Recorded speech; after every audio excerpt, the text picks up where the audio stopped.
Hello everyone, welcome to the online education IAS channel. I am Anjali Sisodia. आज हम बात करेंगे जून मंथ में कौन कौन सी ऐसी स्कीम्स थी जो नहीं आई थी. Okay, so let's begin.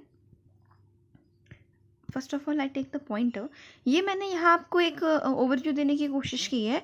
हम 3 स्कीम्स आज डिस्कस करेंगे, दैट इज़ प्रधानमंत्री Awas Yojana urban, one nation one ration card scheme and ESIC insurance scheme. Okay, so let's begin. First scheme है हमारी प्रधानमंत्री आवास योजना अर्बन.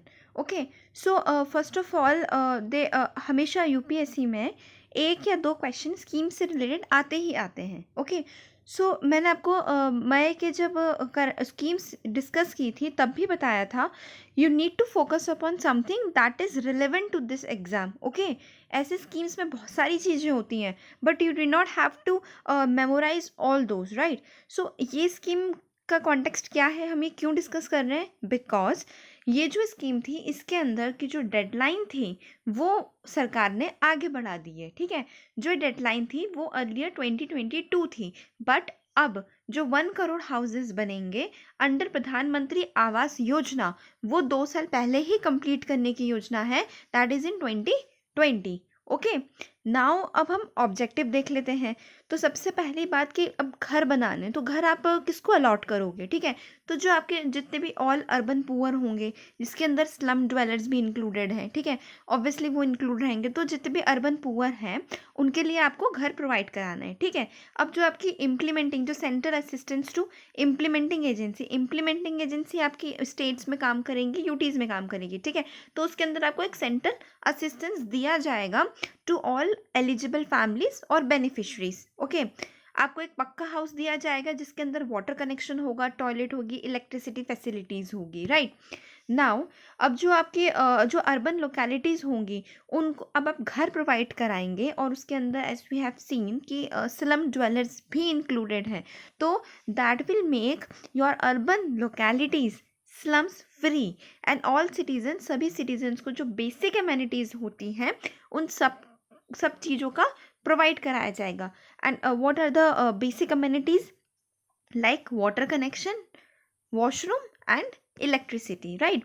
नाउ जो भी ये घर बनाए जाएंगे सब पे एक स्ट्रक्चरल सेफ्टी होगी against earthquake, flood, cyclone, landslide. जो भी आपके ये नेचुरल डिज़ास्टर्स होते हैं तो उन सब के रेजिलिएंट ये घर बिल्डिंग्स होंगे. ओके, उन सब का रेजिलिएंट ये हाउसेस बनाए जाएंगे conforming to the NBC norms and other bureau of BIS codes, right. Now अब इसके बेनिफिशरीज कौन होंगे, इकोनॉमिकली वीकर सेक्शन होगा, लो इनकम ग्रुप्स होंगे, मिडिल इनकम ग्रुप्स होंगे. इसमें इन्होंने एनुअल कैपिंग भी दी है. मतलब इकोनॉमिकली वीकर सेक्शन वो होते हैं जो 3 लाख से कम कमा रहे हैं annually, right. LIG lower income groups वो होते हैं जो 3 से 6 लाख के बीच में हैं. मिडिल इनकम ग्रुप्स हैं वो 6 से 18 लाख के बीच में हैं. ओके, एंड जो beneficiary of a family should not own a pucca house in any part of India. ये बहुत इंपॉर्टेंट है, ये आप याद रखिएगा. In any part of India का मतलब है कि सिर्फ स्टेट स्पेसिफिक नहीं है ये स्कीम. ओके, आपका अगर किसी भी स्टेट में आप रह रहे हो पर आपका कहीं पे भी ऑल ओवर इंडिया पक्का हाउस नहीं होना चाहिए, तभी आपको ये सरकार इस स्कीम के तहत एक पक्का house with some basic amenities provide करके देगी जो कि डिजास्टर रेजिलिएंट होगा. This is very important. आप कहीं पे भी ये कोट कर सकते हो कि प्रधानमंत्री आवास योजना अर्बन जो घर प्रोवाइड कराती है वो डिजास्टर रेजिलिएंट है. Okay, all statutory towns as per census 2011 and towns notified subsequently would be eligible for coverage under the scheme. जितने भी आपके statutory towns हैं वो और जो eligible कराए गए under this coverage according to census 2011. ठीक है, अब हम देखते हैं इसके salient features क्या क्या हैं. तो पहले हमने बात करी थी कि सेंट्रल असिस्टेंस दिया जाएगा टू द इम्प्लीमेंटिंग एजेंसीज. अब what are the implementing agencies, these are urban local bodies, ठीक है, और अदर इम्प्लीमेंटिंग एजेंसीज भी हो सकती हैं जो स्टेट्स या यूटीज बना दे, ठीक है। अब इनका काम क्या होगा? सबसे पहली चीज़ कि इन सितु रिहेबिलिटेशन कराएगा ये, जो कि एग्जिस्टिंग स्लम ड्वेलर्स हैं उनकी लैंड का लेके उनको प्राइवेट पार्टिसिपेशन करा के, ठीक है। तो सबसे पहला काम हो गया इन सितु रिहेबिलिटेशन। दूसरा काम है क्रेडिट लिंक्ड सब्सिडी, इसके बारे में हम आगे डिस्कस करते हैं, ठीक है। अफोर्डेबल हाउसिंग देगा in partnership with public and private sector, third point. And fourth point है कि जो subsidy for beneficiary led individual house construction and enhancement, आपको इस चीज़ के लिए सब्सिडी भी दी जाएगी। Okay, this is very very important कि आपको सब्सिडी भी मिलेगी, और इसमें ये बहुत इंपॉर्टेंट है credit linked subsidy. Let's see, credit linked subsidy जो एक कंपोनेंट है, this will be implemented as a central sector scheme, ठीक है, क्योंकि सेंट्रल असिस्टेंस, ठीक, ये सेंट्रल असिस्टेंस के थ्रू आ रहा है। तो जो क्रेडिट लिंक सब्सिडी है ये आपका सेंट्रल सेक्टर स्कीम के तहत आएगा। और जो बाकी 3 कंपोनेंट है, ठीक है, जैसे कि आपका इन सितु रिहेबिलिटेशन हो गया, अफोर्डेबल, लेट मी हाईलाइटेड, आपका इन सितु रिहेबिलिटेशन हो गया, अफोर्डेबल हाउसिंग हो गया, आपका सब्सिडी फॉर बेनिफिशियरी इंडिविजुअल हो गया, ये तीनों आएंगी आपकी सेंट्रली स्पॉन्सर्ड स्कीम। और जो आपका क्रेडिट लिंक्ड सब्सिडी है ये है आपका central sector scheme. Okay, now economically weaker section category है बेनिफिशरीज की, जो EWS कैटेगरी रहेगा वो चारों के लिए एलिजिबल है, ठीक है। पर जो LIG और MIG रहेंगे, लोअर इनकम ग्रुप और मिडिल इनकम ग्रुप, ये आपके आएंगे सिर्फ क्रेडिट लिंक सब्सिडी के अंदर, ठीक है। अब ऐसा क्यों? क्योंकि हमने देखा था कि इनका जो ये इनकम कैप है, ठीक है, economically weaker section less than 3 lakh up to 3 lakh, and lower income 3 to 6 and middle income 6 to 18। Okay, so इससे आपको क्या समझ आया कि जो आपका इकोनॉमिकली वीकर सेक्शन है उसको ज़्यादा चीज़ की आवश्यकता है, ठीक है। तो ये चारों जो आपके रिक्वायरमेंट्स हैं उन सबके लिए एलिजिबल है। पर जो LIG और MIG रहेंगे they will be eligible only for credit linked subsidy scheme. Okay, now जो भी घर बनाए जाएंगे वो आपकी फीमेल जो हेड होगी उसके नेम पे बनाए जाएंगे, या फिर जॉइंट नेम होगा। और इन केस अगर कोई एडल्ट फीमेल नहीं है तो उस केस में वो मेल मेंबर के नाम पे बनाए जा सकते हैं, ठीक है। और इसकी आपकी नोडल एजेंसी कौन है? ये आपकी हुडको है, that is national housing bank and housing and urban development corporation. HUDCO is the central nodal agency for implementation of credit linked subsidy scheme. Now as you know कि इससे पहले जो वीडियो बना है उसके अंदर मैंने आपको राशन कार्ड के ऊपर बताया है। Okay, now we will discuss its scheme, that is one nation one ration card. तो इसके अंदर बेनिफिशियरी क्या होंगे? बेनिफिशियरी जो हैं वो सब्सिडाइज्ड फूड ग्रेन्स ले सकते हैं from any ration shop all over the country. अब इसी नाम से है कि वन नेशन, और मतलब पैन इंडिया में लागू होगा ये। आप देश के किसी भी हिस्से से कुछ भी सब्सिडाइज्ड फूड ग्रेन्स खरीद सकते हो, ठीक है। But your Aadhaar card should have Aadhaar linkage. Okay, your ration card should have Aadhaar linkage, and the person will only be eligible for the subsidies supported by the center। जो national food security act 2013 के अंदर आते हैं वो ही इसके तहत eligible रहेंगे, one nation one ration card scheme के तहत, ठीक है। तो ये नेशनल फूड सिक्योरिटी एक्ट 2013, ये याद रखना आप कि जो इसके तहत आते हैं वही one nation one ration card के लिए एलिजिबल है। अब जो भी वो माइग्रेंट होगा वो 50% ऑफ द फैमिली कोटा ले सकता है कहीं से भी। एंड अब ये स्कीम किस किस को बेनिफिट कर सकती है? माइग्रेंट वर्कर्स को बेनिफिट करेगी, ठीक है। अब इसके अंदर जो आपको फेक राशन कार्ड का जो चलता है वो खत्म हो जाएगा, क्योंकि इसके अंदर एक इंटीग्रेटेड ऑनलाइन सिस्टम रहेगा, ठीक है। और जो ये control over rising food subsidy bill for removing United beneficiaries preventing leakages, कि जो आपका ये फूड सब्सिडी में जो आपका लीकेजेस होता है या आपका कुछ भी प्रॉब्लम हो रही है तो उसको ख़त्म करेगा, क्योंकि फर्स्ट ऑफ ऑल कि ऑनलाइन सिस्टम बन जाएगा और आप कहीं से भी एक्सेस कर सकते हो, तो रेगुलेशन आपका कहीं से भी हो सकता है, ठीक है। Now this is a integrated management of public distribution system scheme।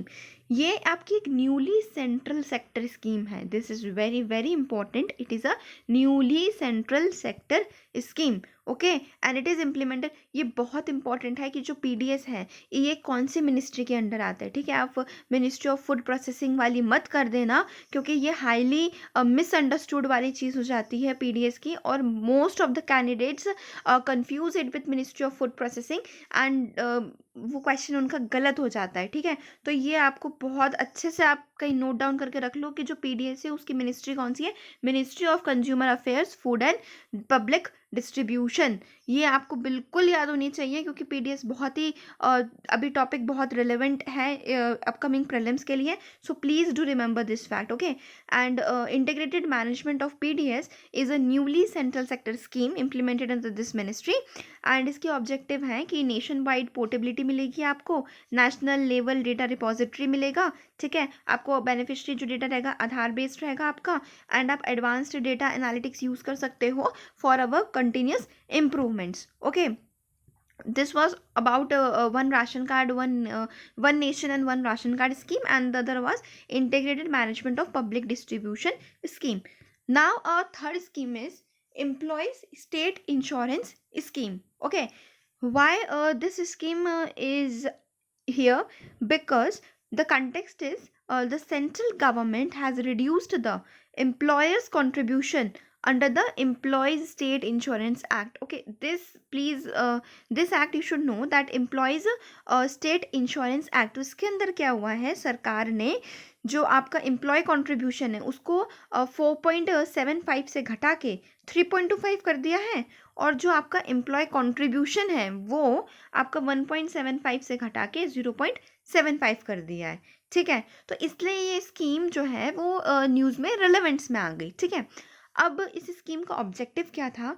Simple सा ऑब्जेक्टिव है कि ये एम्प्लॉयज़ के ऊपर बेस्ड है, तो ये प्रोटेक्शन देगी एम्प्लॉयज़ को as defined in the employees state insurance act of 1948.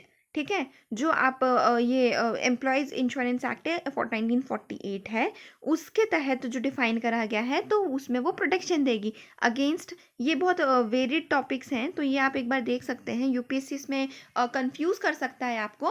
That is against sickness, against disablement, death due to employment injury, maternity benefit and medical care to insured person and their families. So ये जो points हैं आप एक बार please देख लीजिएगा, because इसमें हो सकता है कि UPSC आपको कंफ्यूज कर दे.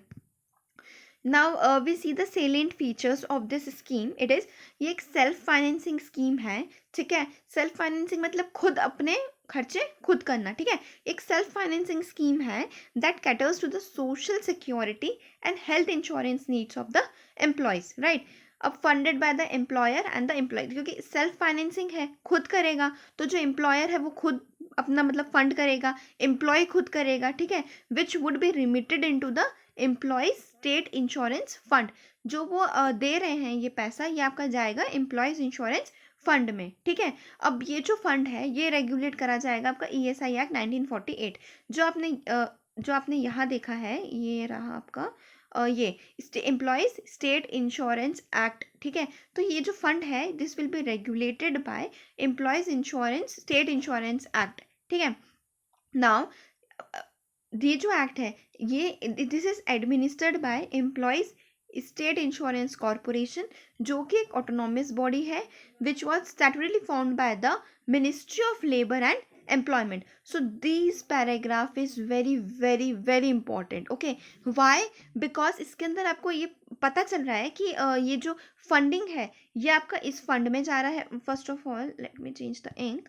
ये जो आपका फंडिंग है ये आपका इस एक्ट में जा रहा है, that is employ state insurance act. ये जो फंड है इसको रेगुलेट कर रहा है ESI एक्ट 1948. ठीक है, अब ये जो है ये एडमिनिस्टर कराया जाता है ESIC के अंदर, जो कि एक ऑटोनॉमस बॉडी है under ministry of labour and employment. Okay, so these please do memorize it as and write it wherever you want, because this is very very very important. Okay, and ESI act 1948 apply होता है उन organisation के ऊपर जिसके अंदर 10 से ज़्यादा employ काम कर रहे हैं और जिनकी सैलरी अप टू 21,000 है. ठीक है, नाउ अब ये भी इम्पॉर्टेंट है कि ये कहाँ कहाँ पे एप्लीकेबल नहीं होगा. तो it is not applicable for seasonal factories, factories engaged in pursuit of blending, packaging, repackaging T और कॉफ़ी, और जो भी नोटिफाइड करा जाता है सेंट्रल गवर्नमेंट के तहत। तो अगर ये आता है कि it is applicable for all of the factory, so it is wrong. वैसे तो ये स्टेटमेंट नहीं पूछी जाएगी, but still you need to clarify the fact that, clear the fact that it is not applicable for seasonal factories, ठीक है। और 6 social security ये प्रोवाइड करता है यहाँ पे। और कौन कौन सी आपकी वो 6 सोशल सिक्योरिटी है?